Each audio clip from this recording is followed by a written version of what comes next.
नमस्कार, मैं हूं आपके साथ सलोनी श्रीवास्तव अजमेर। और चलिए सुबह की शुरुआत अहम खबरों के साथ करते हैं। देखिए, अमित शाह की जोरदार रैलियों का आज दिन रहने वाला है। जेपी नड्डा की रैलियां रहने वाली, तेज हो चुका है बीजेपी का चुनाव प्रचार। बंगाल में अमित शाह की आज 2 रैलियां हैं। सुबह 11 बजे झारग्राम में रैली है, रानीबंद में दोपहर 1 बजे जनसभा को संबोधित करेंगे। अमित शाह की 2 रैलियां एक बार फिर से पश्चिम बंगाल की सरजमी पर अमित शाह की गर्जना होगी। झारग्राम में सुबह 11 बजे, रानीबंद में जनसभा दोपहर 1 बजे होगी। सियासी सरगर्मियां अपने चरम पर। बंगाल के साथ यहां पर असम में भी अमित शाह जो है गरजेंगे। चुनावी मौसम है, लिहाजा एक खास रिपोर्ट पर हम नजर डालें। उनका तयशुदा कार्यक्रम आज क्या रहने वाला।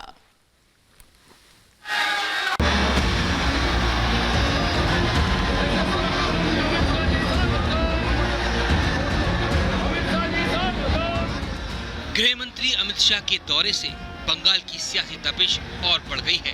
शाह के रोड शो में उमड़ी भीड़ बयां कर रही है कि मजबूत होती बीजेपी की सियासी जमीन दीदी के लिए कितनी बड़ी चुनौती है।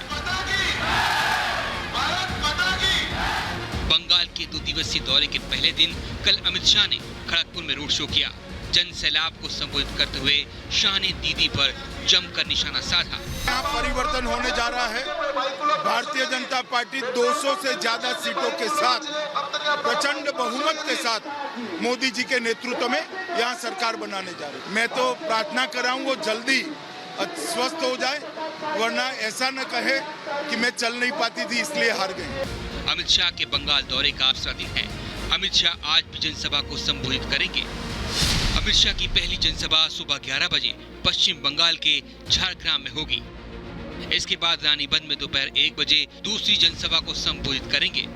बंगाल में टीएमसी को बीजेपी कड़ी चुनौती दे रही है। टीएमसी और बीजेपी के लिए बंगाल की लड़ाई नाक की लड़ाई बन चुकी है। इसीलिए दोनों पार्टियों ने जीत हासिल करने के लिए अपनी पूरी ताकत झोंक दी है। बीजेपी के दिग्गज नेताओं की ताबड़तोड़ रैलियों ने दीदी की नींद उड़ा दी है। जनता सब जानती है और इलेक्शन कमीशन अपना काम न्यूट्रल तरीके से कर रहा है।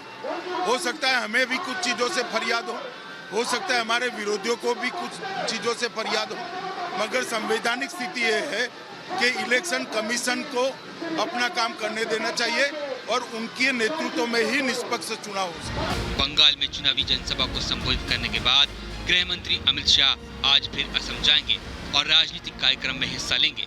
यहाँ आपको बता दें कि इससे पहले कल यानी रविवार को भी असम पहुँचे थे और 2 जनसभाओं को संबोधित किया था।